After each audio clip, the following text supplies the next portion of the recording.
बहुत समय पहले की बात है। किसी गांव में दो बहनें रहती थीं। उनके बालपन में ही उनकी माता का स्वर्गवास हो गया था। उनके पिता एक पंडित थे। उन्होंने पत्नी की मृत्यु के बाद दूसरा विवाह नहीं किया। उन्हें डर था कि कहीं सौतेली माँ उनकी पुत्रियों को तंग न करे, इसलिए उन्होंने दूसरा विवाह नहीं किया। अब पंडित ही अपनी दोनों पुत्रियों का लालन पालन करता था। पिता के स्नेह दुलार में पुत्रियां पली बढ़ी और अब बड़ी भी हो गई थी। पंडित जी की आमदनी भी बहुत कम थी। वह खेती करके किसी तरह अपना घर चलाया करता था। उनकी बेटियां भी पिता की परेशानी को समझती थी, इसलिए वे अपने पिता से अनुचित मांग न करती थीं। उनके पास जितना था उतना में ही अपना घर किसी तरह वे चलाया करते थे। ऐसे ही कुछ महीने बीत जाते हैं।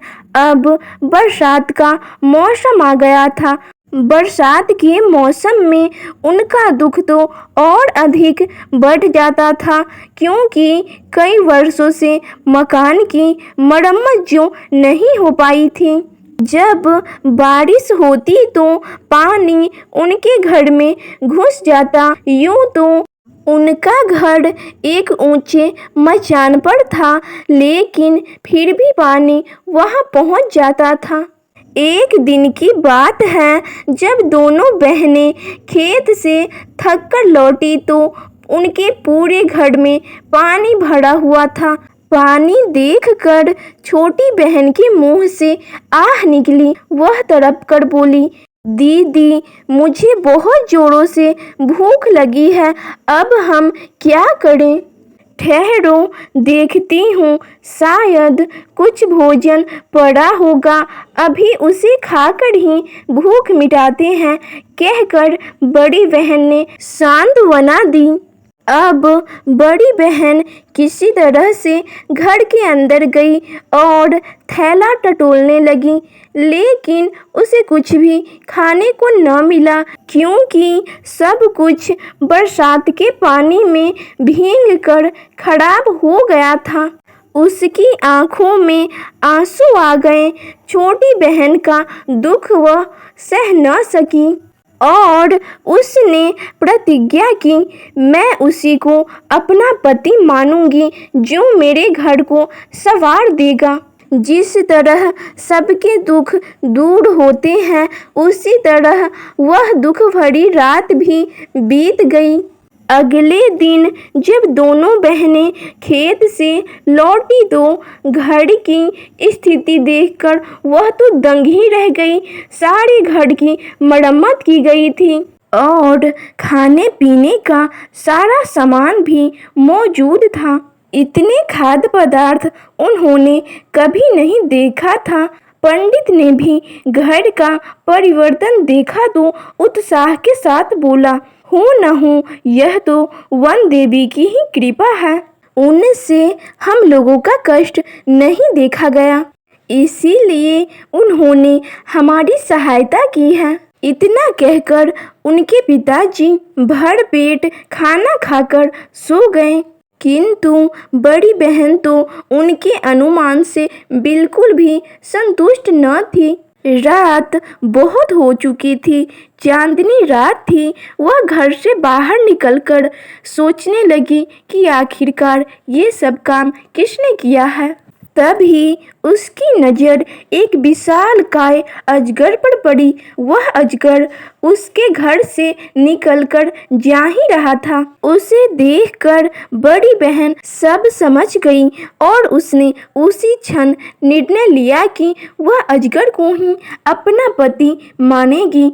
उसे पूरा विश्वास था कि उनके घर की यह दशा संवारने में अजगर का ही हाथ है। छोटी बहन के लाख समझाने पर भी वह अकेले खाना खाने नहीं बैठी। तब हारकर छोटी बहन ने अपने जीजा जी को पुकारा। वह वन में रहती थी तो सभी पशु पक्षी की उसे भाषा आती थी। उसने कहा, कुमुई कुमुई माइटा नानी फाई दो। यह आवाज़ सुनते ही अजगर उसके घर आ पहुंचा। दोनों बहनें उसके विशालकाय रूप से घबरा गई, लेकिन वह अजगर शांति से भोजन करके लौट गया। ऐसा ही बहुत समय तक चलता रहा। एक दिन की बात है, पंडित को यह सब कुछ मालूम हो गया। पंडित यह सुनते ही आग बबूला हो गया। उसकी इतनी सुंदर बेटी एक अजगर को अपना पति माने, उसे यह बिल्कुल भी स्वीकार न था। जब बड़ी बहन खेत पर गई तो उसने छोटी को किसी बहाने से रोक लिया और उसने अपनी छोटी बेटी से कहा, तुम रोज की तरह ही अपने जीजा जी को पुकारो। छोटी बेटी ने समझा कि पिताजी शायद उनसे मिलना चाहते हैं। उसने फिर से पुकारना शुरू कर दिया, कुमुई कुमुई माइटी नानी फाई दी दो। अजगर यह सुनते ही उनके पास आ पहुंचा। पंडित ने उसी समय अपनी थैली से एक तेज हथियार निकाला और उसके टुकड़े टुकड़े कर दिए। छोटी बहन फूट फूट कर रोने लगी। बड़ी बहन ने भी जब अपने अजगर की मृत्यु का समाचार सुना तो वह भी बहुत दुखी हो गई, क्योंकि कुछ ही दिनों में उसके मन में अजगर के प्रति प्रेम भाव जाग गया था। अजगर के मृत्यु से बड़ी बहन इतना दुखी हुई कि उसने खुद को खत्म करने की सोची और उसने बिना एक शब्द कहे ही नदी की ओर चल दी। छोटी बहन भी उसके पीछे पीछे चलती जा रही थी। बड़ी बहन ने आंखें बंद कर ली और रोते रोते नदी के पानी में उतरती चली जा रही थी। बेचारी छोटी बहन उसे पुकार रही थी, दीदी मत जाओ डूब जाओगी, दीदी मत जाओ डूब जाओगी। लेकिन उसकी बड़ी बहन जैसे ही बीच नदी में पहुंची, अचानक वह तो गायब ही हो गई। वह जल के अंदर नीचे एक राजभवन में जा पहुंची थी। जल के अंदर इतना सुंदर महल देखकर वह तो दंग ही रह गई। जब वह महल के प्रवेश द्वार पर पहुंची तो उसका अजगर पति स्वागत के लिए खड़ा था। अजगर ने कहा, यह मेरा ही राजभवन है, आज से तुम यहीं रहना। फिर अजगर उसे अपने महल लेकर गया। फिर दोनों ने मिलकर शादी की। उसके बाद दोनों सुखपूर्वक रहने लगे।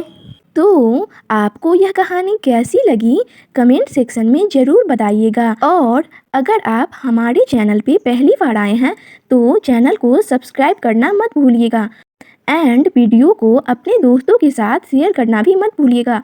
और अभी तक आपने वीडियो को लाइक नहीं किया है तो लाइक भी कर दीजिए। तो मिलते हैं नेक्स्ट वीडियो में, तब तक के लिए thanks for watching this video.